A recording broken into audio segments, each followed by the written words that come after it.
జనసేన ఆవిర్భావ సభలో పవన్ కళ్యాణ్ చేసిన వ్యాఖ్యలు చాలా ఆశ్చర్యాన్ని కలిగిస్తున్నాయి. ఆయన చేసిన ఉపన్యాసంలో వైసీపీ ప్రభుత్వాన్ని టార్గెట్ చేశాడు, దానికే అభ్యంతరం లేదు. ఇదే కాదు, ఆయన గతంలో కూడా చాలాసార్లు టార్గెట్ చేశారు. కానీ ఒక ఆసక్తికరమైన రాజకీయ వ్యాఖ్య పవన్ కళ్యాణ్ చేశారు.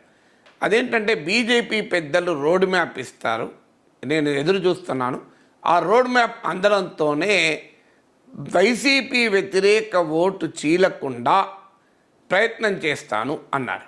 అక్కడితో ఆగకుండా వైసీపీ వ్యతిరేక ఓటు చీలకుండా చూసి ఏం చేస్తారంటే జనసేన ప్రభుత్వాన్ని ఏర్పాటు చేస్తాం. సో ఇందులో మొదటి తర్కం ఏంటంటే వైసీపీ వ్యతిరేక ఓటు చీలకుండా సాధ్యమా అందరినీ కలపడం. ఇటీవల ఉత్తరప్రదేశ్ ఎన్నికలు జరిగాయి. బీజేపీ వ్యతిరేక ఓటు చీలకుండా ఉంటే డెఫినెట్గా బీజేపీ ఓడిపోయింది.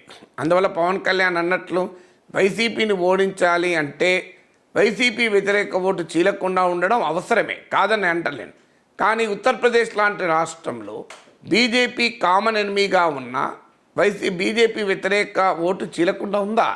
సమాజ్వాదీ పార్టీ ఒకవైపు, బీఎస్పీ ఇంకోవైపు, కాంగ్రెస్ మరోవైపు, ఎంఐఎం నాయకత్వంలోని భాగీదారీ పరివర్తన్ మోర్చా మరోవైపు, ఇన్ని ముక్కలుగా ఈ పోటీ చేశాయి. మనం గోవాలో బీజేపీ వ్యతిరేక ఓటు చీలకుండా ఉంటే ఖచ్చితంగా బీజేపీ ఓడిపోయేది.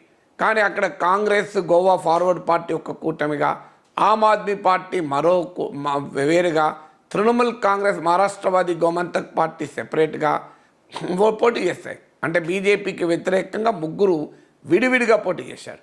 ఫలితంగా బీజేపీకి అడ్వాంటేజ్ అయింది. సో అందువల్ల ఒక రాజకీయ వ్యూహంలో భాగంగా ప్రభుత్వ వ్యతిరేక ఓటు, పాలక పార్టీ వ్యతిరేక ఓటు చీలకుండా ఉండడం ద్వారా అధికార పార్టీని ఓడించడానికి అది ఫస్ట్ స్టెప్. చీలకుండా ఉన్నంత మాత్రానే ఓడిపోతారనుకోవడం కూడా కరెక్ట్ కాదు. సో అందరూ కలిసి పోటీ చేసినప్పుడు కూడా ఓడిపోయిన సందర్భాలు ఉన్నాయి. ఇప్పుడు ఉదాహరణకు 2019 లోక్సభ ఎన్నికల్లో బీజేపీకి యూపీలో 50%కు పైగా ఓట్లు వచ్చాయి. ఏముంది, అందరూ కలిసి పోటీ చేసినా కూడా ఓడిపోతారు. సో అందువల్ల బట్ ఇట్ ఈజ్ నాట్ అందరూ కలిసి పోటీ చేసి వ్యతిరేక ఓటు చీలకుండా ఉంటే గెలుస్తారని కాదు, గెలవటానికి వన్ ఇనీషియల్ నెససరీ కండిషన్, అది డౌట్ లేదు. అందువల్ల పవన్ కళ్యాణ్ చెప్పినటువంటి అరిథమెటిక్ కరెక్ట్, ఎలక్టోరల్ అరిథమెటిక్ రీత్యా చూస్తే కరెక్ట్. వైసీపీ చాలా బలంగా ఉంది, 151 సీట్లు కలిగి ఉంది. కనుక 151 సీట్లు కలిగి ఉన్న వైసీపీని ఓడించాలి అంటే యాంటీ ఇన్కంబెన్సీ ఓటు చీలకుండా ఉండాలి అనేది ఎలక్టోరల్ అరిథమెటిక్ రీత్యా చూస్తే పవన్ కళ్యాణ్ ప్రతిపాదన కరెక్ట్. కానీ ఇది సాధ్యమయ్యే పన? సో ఎలక్టోరల్ అరిథమెటిక్ ఒకటే కాదు కదా, పొలిటికల్ కెమిస్ట్రీ కూడా ఉంటుంది కదా. ఇప్పుడు వైసీపీ వ్యతిరేక ఓటు చీలకుండా ఉండాలి అంటే బీజేపీ, కాంగ్రెస్ కలిసి పోటీ చేయాలి, బీజేపీ కమ్యూనిస్టులు కలిసి పోటీ చేయాలి. ఇది ప్రాక్టికల్గా సాధ్యమయ్యే పని. పొలిటికల్ కెమిస్ట్రీ సాధ్యమవుతుందా అంటే బహుశా పవన్ కళ్యాణ్ చెప్పిన మాటల్లో మనకు అర్థమయ్యేది ఏంటంటే, పవన్ కళ్యాణ్ కూడా అమాయకుడు కాదు కదా.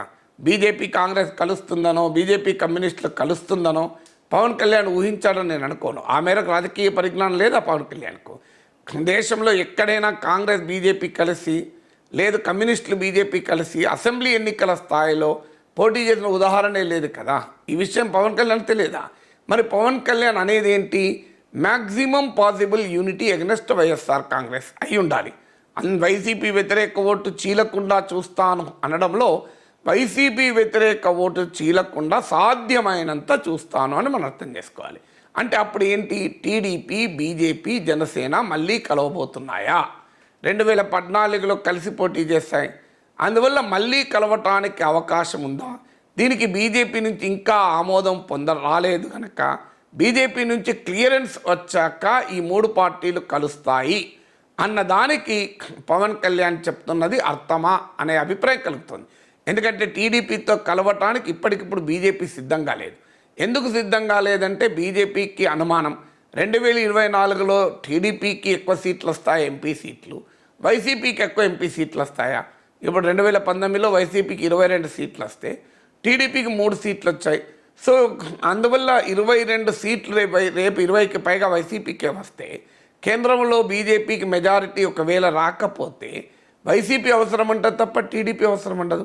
ఎందుకంటే ఆంధ్రప్రదేశ్లో ఇప్పటికిప్పుడు బీజేపీ విడిగా కానీ మిత్రపక్షాలతో కానీ అధికారంలోకి వచ్చేటువంటి వాతావరణము లేదు, పరిస్థితి లేదు, అవకాశము లేదు. అలాంటప్పుడు కేంద్రంలో తనకు ఆంధ్ర ఎంపీల అవసరం ఉండవచ్చు. అందువల్ల ఇప్పటికిప్పుడు టీడీపీని పట్టుకొని వెళ్తే రేపు వైసీపీ సమర్థించకపోవచ్చు. అందువల్ల టీడీపీతో చేరటానికి బీజేపీ ఇప్పటికిప్పుడు సిద్ధంగా లేదు కలవటానికి. అఫ్కోర్స్ అసలే కలవదా, రాజకీయాల్లో అలా ఉండదు. అమిత్ షా అన్నాడు మా బీజేపీ ద్వారాలు మూసేసాను టీడీపీకి అన్నారు, కానీ అలా మూస్తారని అనుకోను. కొద్దిగా తెరిచి పెడతారు ఆ సందులోకి వెళ్ళిన రావటానికి. అందువల్ల టీడీపీ బీజేపీ కలవదని నేను అంటలేను, కానీ ఇప్పటికిప్పుడు టీడీపీని కలుపుకోవడానికి బీజేపీ సిద్ధంగా లేదు. బహుశా పవన్ కళ్యాణ్ మాటల్లో అర్థం అదే, బీజేపీ వాళ్ళు రోడ్ మ్యాప్ ఇస్తానన్నారు, ఇవ్వడం లేదు అని.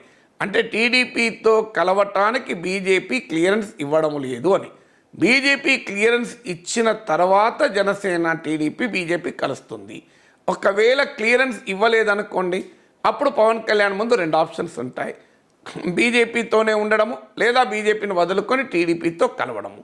బహుశా అప్పుడు నిర్ణయం తీసుకుంటాడు కావచ్చు. ఎందుకంటే పవన్ కళ్యాణ్ కూడా ఇటీవల అడిగినప్పుడు ఆ సమయానికి తీసుకుంటామన్నారు. చంద్రబాబు నాయుడు కూడా సమయానికి పొత్తులుంటే ఇప్పుడు ఎందుకు చర్చ అన్నాడు. సో అందువల్ల వైసీపీ వ్యతిరేక ఓటు చీలకుండా చూస్తాము, దానికి బీజేపీ వాళ్ళు రోడ్ మ్యాప్ ఇస్తారు అనడంలో పవన్ కళ్యాణ్ మాటల్లో ఉన్న బహుశా అర్థం ఇది అనుకుంటాను. కానీ ఇక్కడ ఇంకొక ఆసక్తికరమైన అంశం ఏంటంటే, పవన్ కళ్యాణ్ బీజేపీ వారు రోడ్ మ్యాప్ ఇస్తే వైసీపీ వ్యతిరేక ఓటు చీలకపోతే జనసేన ప్రభుత్వం వస్తుందంటారు. ఇది ఎక్కడ తర్కం అర్థం కావడం లేదు. ఎందుకంటే వైసీపీ వ్యతిరేక పార్టీలన్నీ కలిసి పోటీ చేస్తే జనసేనకు ఎన్ని సీట్లలో పోటీ చేసే అవకాశం వస్తుంది? 175 సీట్లలో ఒక 70, 80 పోటీ చేయకుండా, ఒక 60, 70, 65 గెలవకుండా సో ముఖ్యమంత్రి కాగలడా పవన్ కళ్యాణ్? ఇది ప్రాక్టికల్గా సాధ్యమా?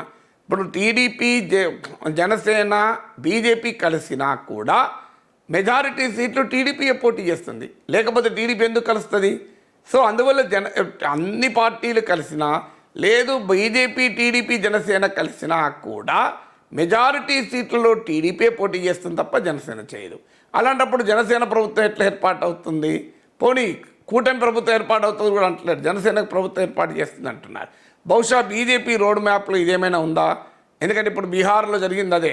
బీహార్లో బీజేపీ కన్నా కూడా జేడీయూకు తక్కువ సీట్లు ఉన్నాయి, అయినా కూడా జేడీయూ నాయకులైన నితీష్ కుమార్ను ముఖ్యమంత్రి చేశారు. బహుశా ఇక్కడ కూడా టీడీపీకి ఎక్కువ సీట్లు ఉన్నా బీజేపీ జనసేనల అవసరం ఉంటేనే ప్రభుత్వంలోకి వచ్చే అవకాశమే ఉంటే పవన్ కళ్యాణ్ ముఖ్యమంత్రి చేయాలన్న కండిషన్ ఏమైనా పెడతారా? మరి అలా పెట్టేటట్టుంటే మహారాష్ట్రలో శివసేన డిమాండ్ ఒప్పుకునేవారు కదా. శివసేనను ముఖ్యమంత్రి చేసి ఉంటే ఇవాళ అక్కడ కాంగ్రెస్ పార్టీ ఉన్న ప్రభుత్వం ఏర్పాటు అయ్యేది కాదు కదా. అందువల్ల అంత సులభం అయ్యే పన. అందువల్ల పవన్ కళ్యాణ్ చేసిన వ్యాఖ్యల్లో గూఢార్థం ఉన్నమాట నిజమే, కానీ తర్కం లేదు. సో తార్కికంగా చూసినప్పుడు బీజేపీ దర్శకత్వంలో టీడీపీ నిర్మాతగా జనసేన ప్రభుత్వం ఏర్పాటు ఎలా అవుతుందనేది అర్థం కాని అంశం.